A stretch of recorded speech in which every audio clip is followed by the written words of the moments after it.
Want to experience a different side of Rome that isn't a tourist trap? See the other side of the Eternal City with these top 10 unusual things to do in Rome that aren't on your list yet. There are so many wonderful things to do in Rome. It is not only one of the oldest, but one of the most beautiful and unique cities in the world. Rome is like a massive open-air museum where you can literally walk amongst the ruins of its 2,500-year-old history. Called the Eternal City, or Caput Mundi in Latin, meaning capital of the world, these two names communicate the two notions of this ancient Roman culture. Don't let the relatively small size of the historic centre fool you. There is so much more to Rome than the Trevi Fountain and the Colosseum. Now, by all means, go ahead and visit these major attractions that Rome is world famous for, but make sure you allow enough time to go off the beaten track and see some of these must-see beauties that will make your experience even more memorable. Here are the top 10 unique things to do in Rome. Ciao ciao, mi chiamo Michelle, sono The Intrepid Guide, la vostra guida ai viaggi e come imparare le lingue. Hi and welcome to Rome in Italy. My name is Michelle, I'm The Intrepid Guide, your guide to language learning for travel using my 80-20 method. And if you're new to my channel, make sure you hit the subscribe button and click on the bell notification so you get an alert when I post more videos like this one. Are you ready to see Rome? Andiamo, let's go!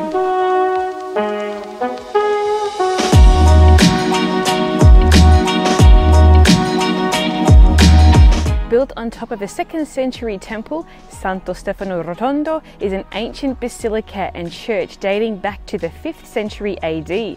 The church is Hungary's national church in Rome, dedicated to both St. Stephen, the first Christian martyr, and Stephen I, the sanctified first king of Hungary, who converted to Christianity and promoted it to his kingdom. The church was the first in Rome to have a circular plan. Its architecture is unique to the late Roman world.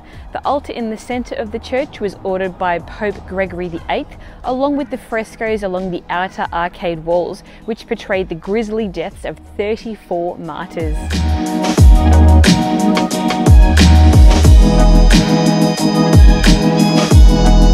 One of the most unique things that you can do here in Rome is see the magical optical illusion of St. Peter's Dome. The view of St. Peter's Dome from Via Niccolò Piccolomini is awesome. Every time I come up here, I'm always fascinated and gobsmacked by the optical illusion you can experience from here. A special feature of this street is that it is perfectly aligned with the Dome of St. Peter's. From the far end of this long hilltop road, the dome appears large and imposing, but as you walk, drive or cycle towards the dome, you'll begin to see the optical illusion. The nearer you get, the smaller the dome becomes, to the point where it looks tiny. If you're wondering how this illusion works, it is said to be attributed to the layout of the buildings in the street. The illusion is best enjoyed and more dramatic when viewed from a moving vehicle. It's an ideal spot to end your day out in the centre of Rome.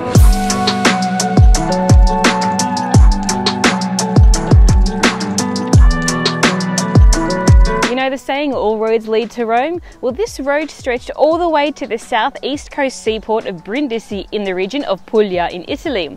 The Appian Way, or Via Appia Antica, was one of the earliest and strategically most important Roman roads of the ancient republic. It was named after Appius Claudius Cercus, a Roman censor who began and completed the first 90 kilometers as a military road to the south in 312 BC during the Samnite Wars. The Appian Way was the first long road built specifically to transport troops outside the smaller region of Greater Rome. Via Appia Antica is a gorgeous cobbled road lined with pine trees, grassy fields, and dotted with ancient monuments and attractions. So while you may not be able to visit all 300 kilometers, there are 3 major catacombs you can visit. There's San Callisto, San Sebastiano, and Santa Domitilia that run guided tours. Wondering why there are so many catacombs here? Well, Roman law actually forbade burial places within the city limits, so the early Christians buried their dead in 300 kilometers of underground catacombs.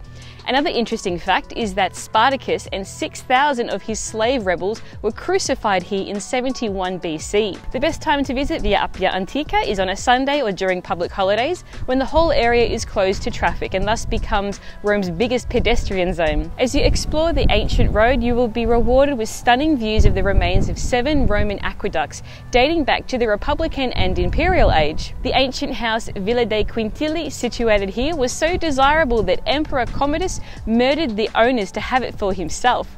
Since Appia Antica is so long, I highly recommend either joining a small group tour or hiring your own electric bike so you can see as much of the road as you can. Another interesting fact is the origins of the term milestone, which has to do with roads and especially the Roman roads.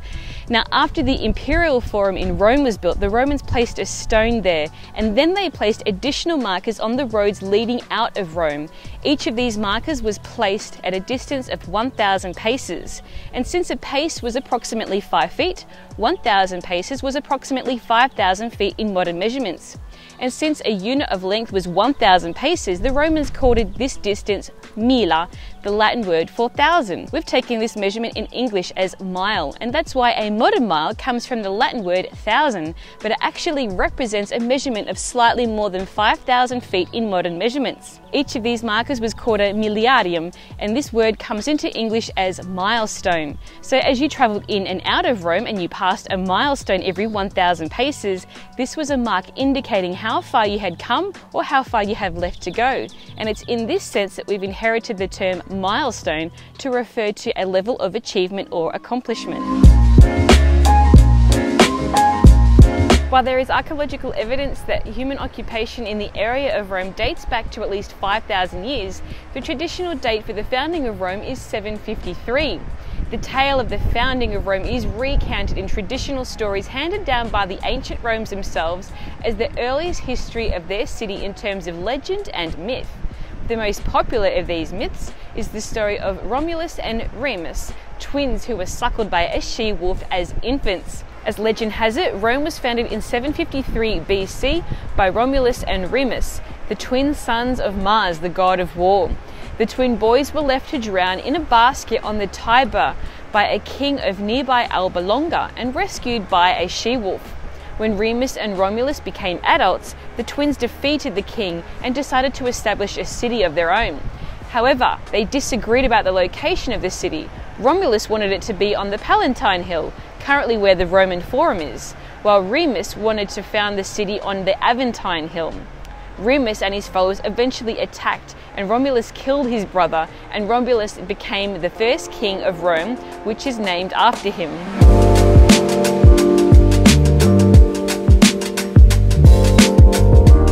Il Passetto di Borgo, or simply the Passetto, means a small passage, and it is an elevated passage that links the Vatican City to Castel Sant'Angelo. This corridor was erected in 1277 by Pope Nicholas III and extends approximately 800 metres or 2,600 feet. On several occasions it's been used as an escape route for popes in danger.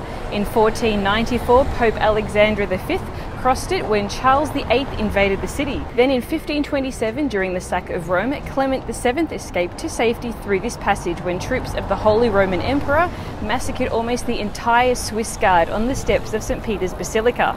This has to be one of the coolest things to do in Rome, by walking in the footsteps of the popes who sought safety when Rome was under threat. You get a sense of how they must have felt as they fled along this secret passageway. Unfortunately, Il Passetto is only open in the summer for guided tours during the event Notti d'estate a Castel Sant'Angelo, which literally means summer nights at Castel Sant'Angelo, and you can see it from an elevated perspective from the top of St. Peter's Dome as well, or from the rooftop of Castel Sant'Angelo itself.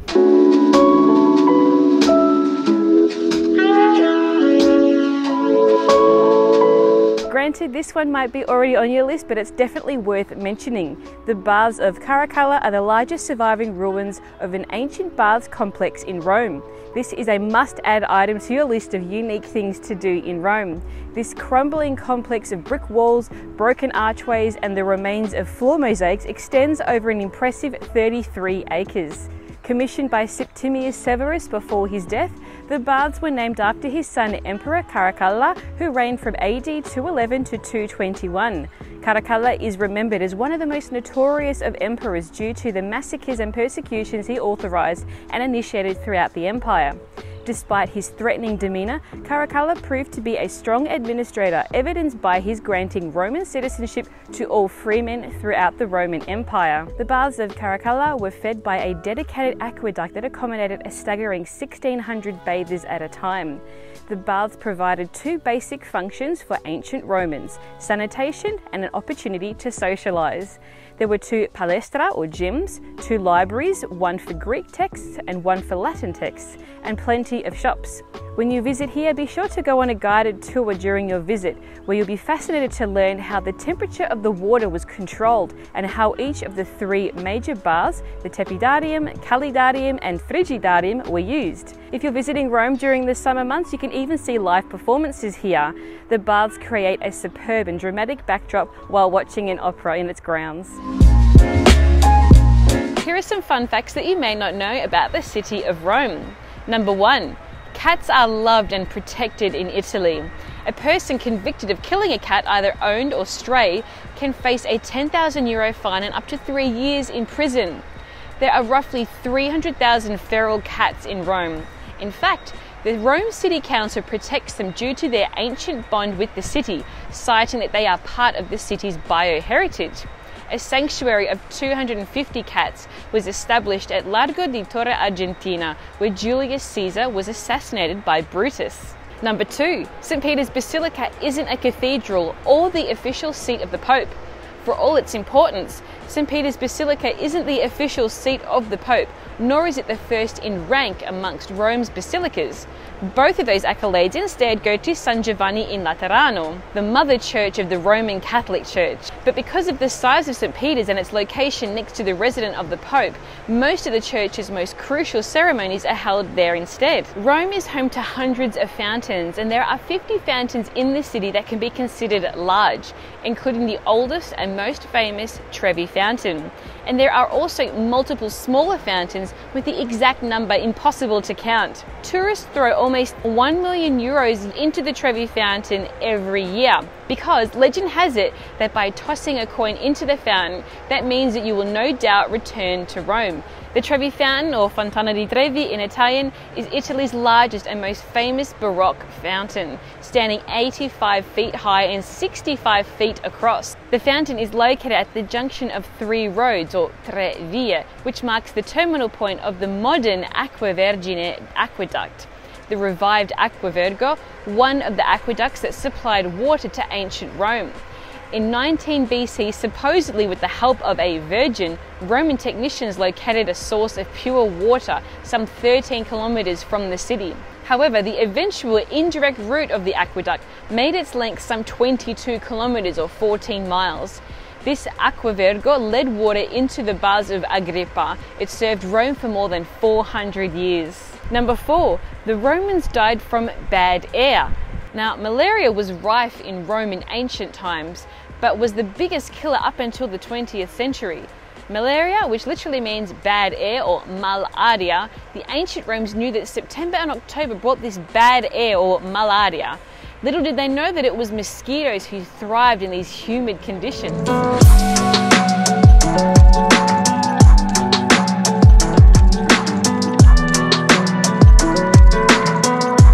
Welcome to the beautiful Palazzo Barberini, commissioned to celebrate the Barberini family's rise to papal power in the 16th century. Every inch of this palace will impress you, starting with the large squared staircase by Bernini and the helicoidal staircase by Borromini. And upon entering the main salon, your eyes will be drawn to the large spectacular ceiling fresco by Pietro da Cortona called Il Trionfo della Divina Provvidenza, or Triumph of the Divine Providence, which was finished in just 3 years. There are plenty of other great paintings on display here as well, and don't miss the 3 works by Caravaggio, including San Francesco d'Assisi in Meditazione, St. Francis in Meditation, Narciso or Narcissus, and the horrific Giuditta di Oloferne, Judith beheading of Holofernes. Perhaps the most famous of all paintings here is Raphael's La Fornarina, which literally means the baker's girl, which is a portrait of his mistress who worked in a bakery in the neighborhood of Trastevere here in Rome.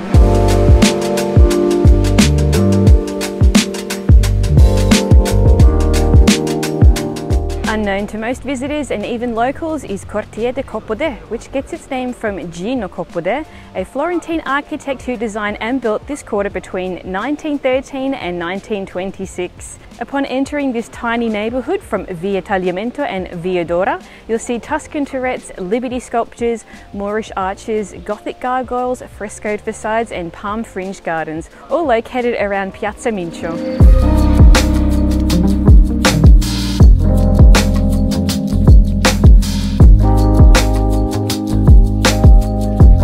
Want to experience the Colosseum from a gladiator's point of view? Then look no further than taking a guided tour of the arena floor and third tier. Both sections can only be accessed by small private tours, which means you can enjoy the spectacle that is the Colosseum without the crowds. Below the arena floor, you'll see the subterranean backstage that was completely filled in during the 5th century AD, and as a result has preserved the area considerably. On the tour, you'll see where slaves worked, where animals such as lions, tigers, hyenas and bears were kept, and see where the gladiators rested, ate and prayed. Also included on the tour is special access to the third tier.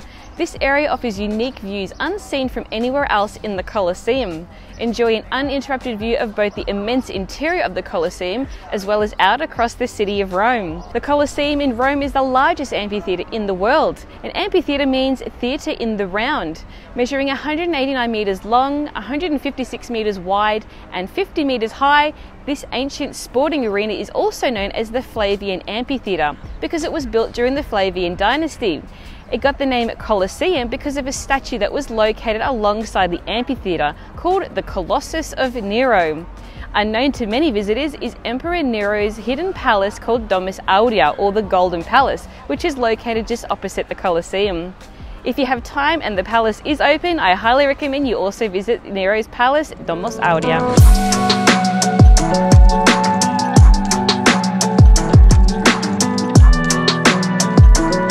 They say the best museum in Rome is the city itself, but situated in Villa Borghese, which is a massive park, is the Galleria Borghese, the Borghese Gallery. Now, its collections are housed in a magnificent 17th century villa with 20 rooms featuring masterpieces of the Renaissance and the beginnings of Baroque art. If you only have time to visit one art gallery in Rome, then make it Galleria Borghese. The collection was begun by Cardinal Scipione Borghese, the most knowledgeable and ruthless art collector of his day. Scipione Borghese was an early patron of Gian Lorenzo Bernini and an ardent collector of works by Caravaggio. Amongst the gallery's gems are paintings by Caravaggio, including Boy with a Basket of Fruit and St. Jerome Writing, and Sacred and Profane Love by Titian. My personal favourite part of the collection is the sensational sculptures by Bernini.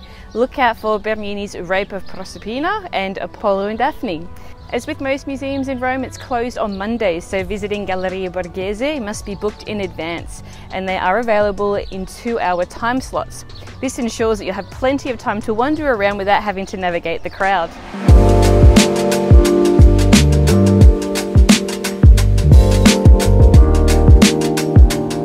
This basilica is made up of 3 layers.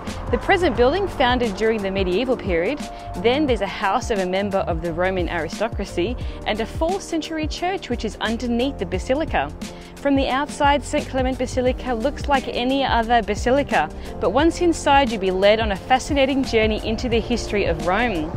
In 1857, the Dominican friar Muloli, who lived in a monastery of St. Clement, began excavating beneath the relatively modern church, which dates back to the 1200s. He was rewarded with one of the most interesting discoveries of his time, an early Christian basilica dating back to 350 AD. Muloli continued digging and discovered yet another more ancient layer from 1 AD.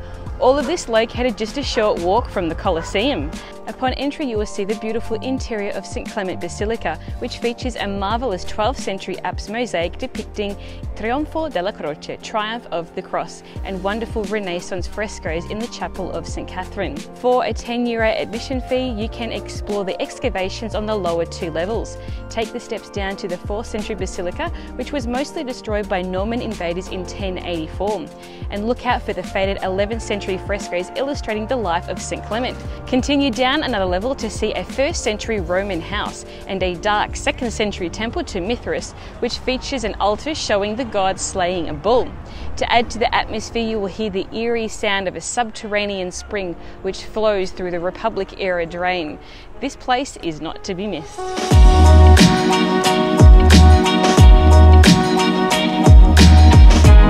My bonus tip for unique things to do in Rome is to walk around some of the most prettiest streets in the city. Located on the other side of the Tiber River is Trastevere. Its name comes from the Latin trans Tiberum, literally meaning beyond the Tiber. Originally the home of the working class, its neighbourhood boasts some of the prettiest streets in Rome. Imagine rustic orange buildings draped in vines and quiet, narrowed, cobbled streets. That's Trastevere. For more details, see my full self-guided Trastevere walking tour guide, which I've linked to in the description below this video, so you know exactly which streets are the most beautiful and characteristic of the area. When visiting a foreign country, it's a nice gesture and a sign of respect to learn a handful of pleasantries and greetings when speaking with the locals. Now here are 5 essential Italian travel phrases to learn before you visit Italy and of course Rome. The first one is ciao or salve, and both of these mean hello. Next we have arrivederci, which means goodbye. Literally this means until we see each other again.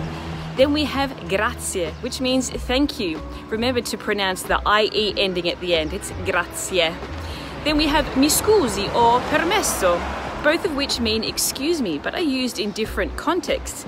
Mi scusi is used to get someone's attention or to apologise for something small, like bumping into someone. And permesso is used when you want to get past someone, say if you're on a bus or on the train. And lastly, we have per favore, which literally means as a favour or for a favour. And this is how you say please in Italian. When in Rome, do as the Romans do, speak Romanesco. In Italy, there are many regional dialects and independent languages of the Italian language that can differ a lot from each other, especially in pronunciation. For example, in Naples, Napoletano is spoken, but in Rome, Romans speak Romanesco. This diversity of languages and number of dialects found in Italy is largely due to the fact that many medieval cities were well protected and therefore remained unconquered or invaded by outsiders. If nothing else, you have to remember the iconic Roman greeting, oh! Now friends, we yell this out instead of saying the more traditional ciao or buongiorno. But its use doesn't end there. Au is used also as an exclamation, added to either the start or the end of a sentence for emphasis. To learn more about the Romanesco dialect language, you can check out my video, which I've linked to in the description below. Got a trip coming up, or you just want to communicate with your Italian relatives? Well, now you can learn Italian with my 80-20 method.